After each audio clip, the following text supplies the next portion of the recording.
waktu duduk di pengadilan mendengarkan tuduhan, dakwaan bahwa ini ikut proyek nilainya miliaran, Videotron, kemudian ada uang yang dikorupsi dan sebagainya. Itu Mas Hendra mendengarkannya seperti apa? Terkaget-kaget, tidak tahu sama sekali, tidak pernah terbayangkan, atau memang sesungguhnya sudah menduga ini memang ada satu rencana jahat ditujukan ke Mas Hendra? Setelah mendengar di pengadilan sih yang jelas pasti kaget ya.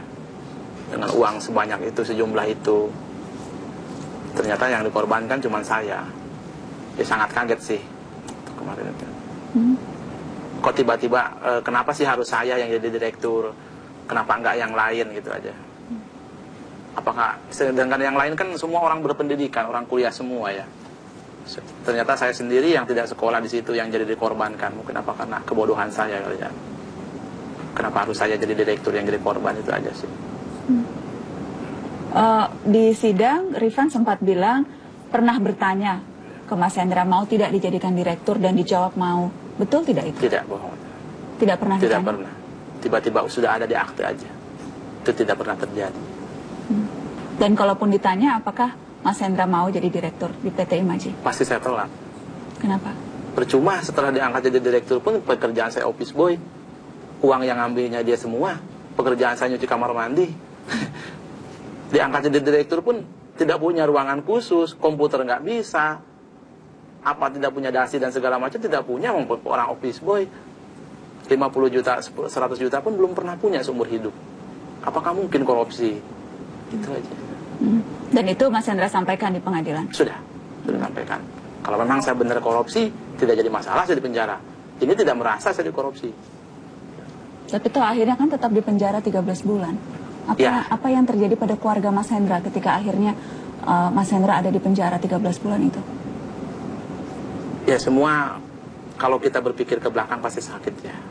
Sedih, kecewa pasti ada. Cuman kita kan berpikir lagi, alhamdulillah keluarga saya semua pada sabar. Istri saya yang sangat kuat, perjuangan kesana kemari. Ketika kita belajar harus ikhlas, hanya alhamdulillah bisa berkumpul lagi bersama anak istri sekarang. Apa saja yang waktu itu dilakukan istri untuk memperjuangkan suaminya supaya bebas? Dia sempat demo juga ke KPK sama grup di Bandung, Pak Dodi, itu yang Gaza gabungan anak jalanan, sempat demo juga minta keadilannya, masa harus suami saya yang ditahan gitu kan. Kan buktinya, faktanya tidak ada, tidak punya apa-apa. Sempat ke LPSK juga, terus ketemu pengacara juga di Bandung. Termasuk, alhamdulillah termasuk pahlawan di pemberani dia. Setelah saya di penjara, dia yang aktif di luar itu. Aktif membebaskan suaminya? Ya, bersama pengacara yang lainnya. Yang jelas, bos Anda sekarang juga akhirnya duduk di pengadilan menjadi terdakwa, dan dalam salah satu sidang sempat mengatakan menyesal dan meminta maaf. Sempat mendengar permintaan maaf dari Rifan itu? Ya memang dia waktu menjadi kesaksian saya itu dia mengakui dia yang membiayain PT Imaji, dia yang mendanain semua. Henta ini tidak tahu apa-apa, tolong ringankanlah Henta. Masih dia memang korban, tidak tahu apa-apa. Bilang seperti itu aja sih. Di depan, di samping saya waktu itu. Anda sudah memaafkan? Insya Allah lagi belajar, insya Allah. Jadi masih belum ikhlas? Lagi belajar mau ikhlasin. Lagi belajar mau ikhlaskan? Ya, lagi belajar karena harus begitu ya, harus ikhlas. Sudah sempat komunikasi langsung lagi?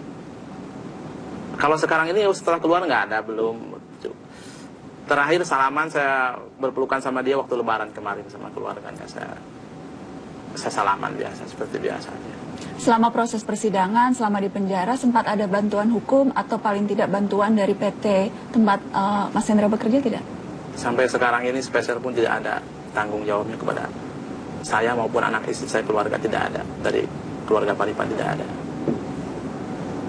Mas Hendra mengharapkan itu?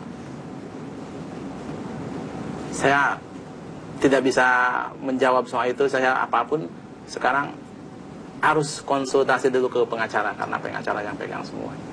Gitu. Karena mereka itu sangat tulus banget membantu dari awal sampai pulang pun ke rumah dia yang nganterin. Jam 10 malam itu pengacara itu. Dia sangat tulus banget membantu. Ketika saya lepas dari Cipinang? Ya, dia ngejemput ke Cipinang, dia nganterin ke rumah sampai ketemu ibu saya semua pada nangis, dia ketemu. Itu sangat- Siapa yang membiayai pengacara dan sebagainya? Saya kurang tahu. Tapi bukan dari uang Mas Hendra. Bukan. Jangankan buat pengacara. Saya bilang di depan hakim 100 juta pun seumur hidup saya belum pernah punya. Saudara punya tabungan, kata hakim, ada yang mulia berapa isinya? 60.000. Sampai bilang hakimnya direktur bodong dihadirkan, bilang seperti itu. Hakimnya sendiri, Ibu Nani. Jadi tabungan terakhir hanya 16.000 rupiah. 60. 60.000 60.000 rupiah. terakhir. Saya sih udah siap segala macamnya pas dari awal juga. Memang tidak punya apa-apa, ya mau diapain juga terserah. Memang saya orang kecil, tidak punya apa-apa ya. Dan memang merasa ini menjadi tumbal, dikorbankan. Ya, sangat merasa korban. Tapi status terpidana karena sekarang ada catatan didakwa pernah korupsi, itu kan catatan yang selamanya akan ada terus. Ya, Mencari kerja mungkin agak susah sekarang. saya sih berharap tidak jadi apa, tidak ke Jakarta lagi juga tidak jadi masalah ya. Biarpun saya tukang bangunan pun saya ikhlas. Saya bahagia bersama anak istri saya. Yang penting saya bisa kumpul bersama anak istri daripada saya bekerja di sebuah kantor yang ujung-ujungnya dijadikan office boy direktur bodong, ujung-ujungnya di penjara ya. Lebih baik saya bekerja di bangunan, saya bisa kumpul bersama anak istri, itu lebih bahagia buat saya. Kok saya yang ditangkap, bukannya manajer apa bosnya saya? Apa salah dibuat kambing hitam mereka? Saya bilang gitu. Oh tidak, nanti bosnya saya panggil hari Senin. Tapi sampai saya keluar itu tidak ada pemanggilan sama sekali.